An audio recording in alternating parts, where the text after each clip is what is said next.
YCP నేతల అరెస్టులపై జనం పట్టించుకోవడం లేదు. కాగడ పెట్టి వెతికినా సానుభూతి కానరావడం లేదు. వైసీపీ ఆశలపై ఆ పార్టీ సానుభూతి పరుడు జగన్కు వీరాభిమాని అయిన ప్రొఫెసర్ నాగేశ్వరరావు నీళ్లు చల్లేశారు. ప్రొఫెసర్ నాగేశ్వరరావు వైసీపీకి జగన్కు సానుభూతి పరుడన్న విషయం రెండు తెలుగు రాష్ట్రాల ప్రజలకు తెలిసిందే. ఆయన తన వీడియోలు విశ్లేషణల ద్వారా జగన్కు గట్టి మద్దతుదారుగా గుర్తింపు పొందారు.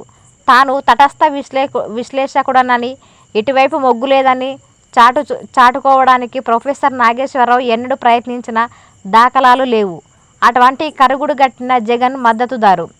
తాజాగా తన విశ్లేషణలో జగన్ పార్టీ గాలి తీసేశారు.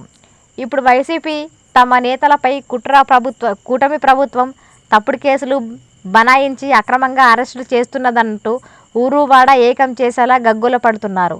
ఈ అక్రమ అరెస్టులతో తమ పార్టీపై ప్రజా సానుభూతి వెల్లువెడుతుందని గంబెడాశతో ఉన్నారు. సరిగ్గా ఈ సమయంలో ఈ అరెస్టులను ప్రజలు అసలు పట్టించుకోవడం లేదని, కాగడ పెట్టి వెతికిన ప్రజలలో వైసీపీ పట్ల కానీ, అరెస్టులపైన కానీ, ఆ పార్టీ నేతల పట్ల కానీ సానుభూతి కనిపించడం లేదని కుండబద్దలు కొట్టేశారు. ఆయన ఏమన్నారంటే, జనం మాజీ మంత్రి జోగి రమేష్ చంద్రబాబు నివాసంపై దాడి చేయడాన్ని జనం కల్లారా చూశారని, అటువంటి జోగి రమేష్పై పోలీసులు కేసు నమోదు చేసి అరెస్టు చేస్తే జనానికి సానుభూతి కలుగుతుందని వైసీపీ ఎలా భావిస్తోందని ప్రొఫెసర్ నాగేశ్వరరావు ప్రశ్నించారు.